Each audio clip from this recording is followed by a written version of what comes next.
Assalamualaikum warahmatullahi wabarakatuh. Kami dari kelompok 4 akan mempresentasikan tugas akhir mata kuliah pengolahan citra digital kami yang berjudul Klasifikasi Penyakit Tanaman Apel Menggunakan CNN.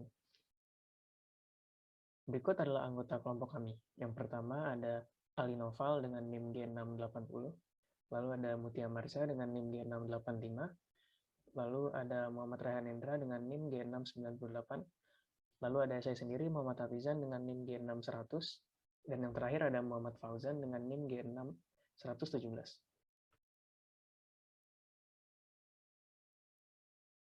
Apel adalah pohon buah tahunan berasal dari subiklim Asia Barat tropis. Di Indonesia, apel telah dibudidayakan selama bertahun-tahun, dari tahun 1934 hingga sekarang. Dan ini adalah mengapa kita mengambil topik ini. Yang pertama, apel telah dibudidayakan selama bertahun-tahun di Indonesia. Dan dalam menanam tanaman apel, perlu dirawat dengan baik agar tidak kehilangan khasiatnya. Dan penyakit tanaman apel dapat dilihat dari daun tanaman apel. Lalu ada berbagai macam jenis penyakit pada apel, dengan karakteristik dan cara pengobatan yang berbeda-beda. Dan dengan menggunakan ilmu pengolahan citra digital, diharapkan produsen dan konsumen tidak perlu mengeluarkan biaya lebih untuk tenaga ahli dalam mendeteksi penyakit. Dan juga diharapkan dapat membantu petani apel mengambil tindakan dini dalam mengobati tanaman apel yang sakit. Dan salah satu cara untuk mendeteksi penyakit pada tanaman apel adalah dengan menggunakan salah satu model deep learning, yaitu algoritma Convolution Neural Network atau CNN. Selanjutnya ada tinjauan pustaka. Pertama ada apel. Apel dalam ilmu botani disebut dengan Malus sylvestris Mill. Apel merupakan tanaman buah tahunan yang berasal dari daerah Asia Barat dengan iklim subtropis. Di Indonesia sendiri, apel telah ditanam sejak tahun 1934 hingga saat ini. Apel memiliki kandungan banyak vitamin C dan juga vitamin B. Gangguan pada tanaman apel disebabkan oleh hama maupun penyakit. Terkadang banyak petani membutuhkan seorang pakar dalam menentukan jenis hama maupun penyakit yang terdapat pada tanaman apel, sehingga dapat memberikan solusi terbaik bagi tanaman mereka. Dalam penyelesaian masalah ini, kami menggunakan algoritma CNN, di mana algoritma CNN merupakan Convolutional Neural Network. Adalah pengembangan dari multilayer perceptron yang dirancang untuk mengolah data dua dimensi. Nah, CNN ini termasuk dalam jenis deep learning karena kedalaman jaringannya. CNN berbentuk sebuah layer yang memiliki susunan 3D berupa lebar, tinggi, dan kedalaman. Sedangkan untuk algoritma CNN sendiri terdiri dari 3 jenis layer, yaitu ada convolutional layer, kemudian ada polling layer, dan ada fully connected layer. Untuk layer yang pertama, itu ada convolutional layer, merupakan proses yang melakukan operasi konvolusi, yaitu berupa mengubah input menjadi feature maps dengan melakukan operasi dot antara matriks input dengan filter.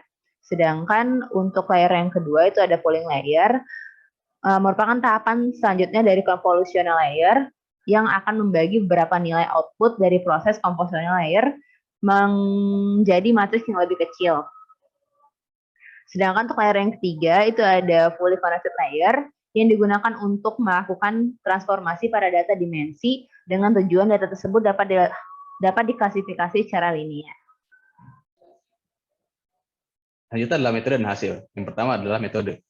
Untuk dataset sendiri, kami menggunakan New Plant Disease Dataset yang berasal dari kaggle.com. Dataset ini terdiri dari 87.000 gambar daun tanaman yang sehat dan sakit yang dikategorikan dalam 3 kelas yang berbeda. Kami menggunakan tumbuhan apel untuk diteliti, di mana di dataset ini daun apel dibagi menjadi 4, yaitu apple scab, yaitu penyakit umum tanaman dan keluarga mawar, yang disebabkan oleh jamur Ascomycota venturia enocalis, lalu apple black rot, yang menyebabkan masalah pada pohon apel Minnesota yang biasanya menyebabkan bercak pada daun, lalu busuk pada buah, dan kanker pada cabang. Lalu ada apple shadow rust, di mana penyakit ini disebabkan oleh jamur yang membuat tanaman tersebut akhirnya menyelesaikan siklus hidup 2 tahun yang rumit.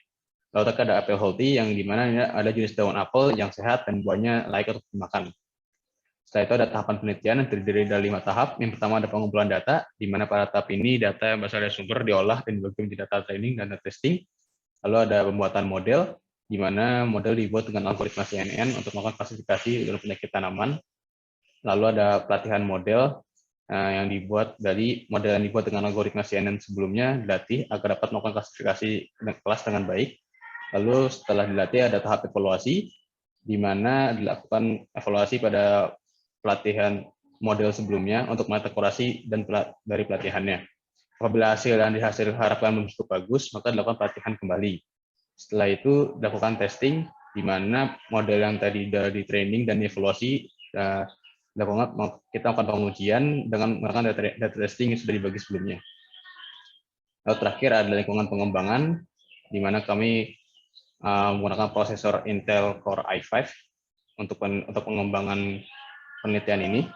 Lalu memori ada 16 GB, grafik card adalah NVIDIA GTX 1050 Ti, lalu storage-nya kami menggunakan SSD 1,5 TB, OS adalah Windows 10, dan IDE kami adalah Google Colab. Yang pertama ada pengumpulan data. Dataset yang digunakan merupakan data new playlist dataset yang berasal dari situs kaggle.com. Data merupakan foto daun dari berbagai jenis tumbuhan.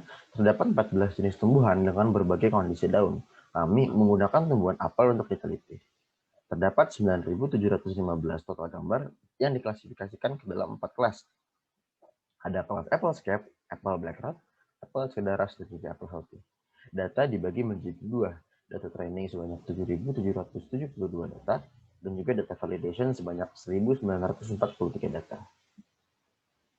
Lalu yang kedua ada pembuatan model convolution neural network. Kami menggunakan bahasa pemrograman Python dengan lingkungan Jupyter Notebook dan juga Google Colab untuk mengolah data secara keseluruhan. Kami juga menggunakan library dari keras TensorFlow. Proses pembuatan model CNN menggunakan library keras dengan fungsi sekuensial. Konvolusi pertama menggunakan 32 filter dengan memasukkan input shape sebesar 250, 250, dan juga 3. Dan menggunakan aktivasi relu. Dilakukan max pooling dengan window berukuran 2x2. Konvolusi yang kedua menggunakan 64 filter dan menggunakan aktivasi relu. Dilakukan juga max pooling dengan window berukuran 2x2. Lalu konvolusi ketiga menggunakan 128 filter dan menggunakan aktivasi relu. Digunakan juga max pooling dengan ukuran 2x2. Pooling yang dilakukan merupakan jenis max pooling yang akan menyimpan nilai terbesar demi menjaga fitur yang ada pada citra. Lalu pada lapisan terakhir adalah lapisan fully connected yang dimulai dari lapisan dengan nama flatten untuk mengubah dimensi data masukkan menjadi satu dimensi. Ada juga lapisan batch normalization yang berguna untuk menstabilkan gradien dengan cara mengubah nilai ke dalam skala tertentu. Pada lapisan convolutional diberlakukan fungsi aktivasi relu. Fungsi aktivasi relu juga digunakan pada lapisan fully connected terakhir menggunakan fungsi softmax, di mana fungsi softmax akan berfungsi mengubah nilai dari setiap node yang sebelumnya telah dihitung dengan nilai tingkat probability yang bisa menunjukkan hasil klasifikasi dari citra yang diinputkan. Lalu yang ketiga ada pelatihan model. Pelatihan model dilakukan untuk melatih model CNN. Model dikompil terlebih dahulu dengan menggunakan optimizer Adam. Optimizer Adam adalah metode penurunan gradien stokastik yang didasarkan pada estimasi adaptif momen orde pertama dan juga orde kedua. Lalu menggunakan kelas sparse categorical cross entropy untuk parameter loss. Sparse categorical cross berfungsi untuk menghitung loss cross entropy antara label dan prediksi dan sangat cocok ketika terdapat dua label atau lebih. Model yang sudah dikompil akan dilatih menggunakan fungsi fit. Model dilatih dengan epoch sebesar 5 dan step per epochnya sebesar 78. Lalu yang keempat ada evaluasi. Model data training mendapatkan akurasi sebesar 0,9859 dan juga data validation mendapatkan akurasi sebesar 0,9279. Sedangkan model data training mendapatkan loss sebesar 0,0459 dan juga data validation mendapatkan loss sebesar 0,2119. Untuk training akurasi, setiap epochnya nilai akurasi semakin tinggi, sedangkan untuk training loss, setiap epochnya nilai lossnya semakin rendah, menandakan pelatihan yang dilakukan sudah cukup baik. Lalu untuk validation, akurasi, setiap epochnya nilai akurasinya semakin tinggi, sedangkan untuk training loss, setiap epochnya nilai lossnya semakin rendah. Loss yang awalnya sangat tinggi dapat direduksi, menandakan validasi yang dilakukan sudah cukup baik. Lalu yang kelima ada testing. Testing dilakukan menggunakan fungsi predik pada library keras. Banyak 40 citra diuji menggunakan model yang sudah dibuat. Citra yang diuji akan dipetakan pada plot sesuai jumlah citra. Setiap citra akan dilabeli kelas prediksi dari model dan kelas yang sebenarnya diambil dari contoh beberapa citra. Dapat dilihat dari beberapa citra yang diambil, semua memiliki label prediksi dan label aktual yang sama, menandakan bahwa model berhasil memprediksi kelas pada citra. Bagian keempat ada kesimpulan dan syarat. Jadi kesimpulan yang kami dapatkan dari penelitian ini adalah, yang pertama, penelitian ini berhasil memprediksikan kelas pada citra daun apel. Lalu, proses pembuatan model menggunakan metode CNN dengan library Keras pada fungsi sekuensial.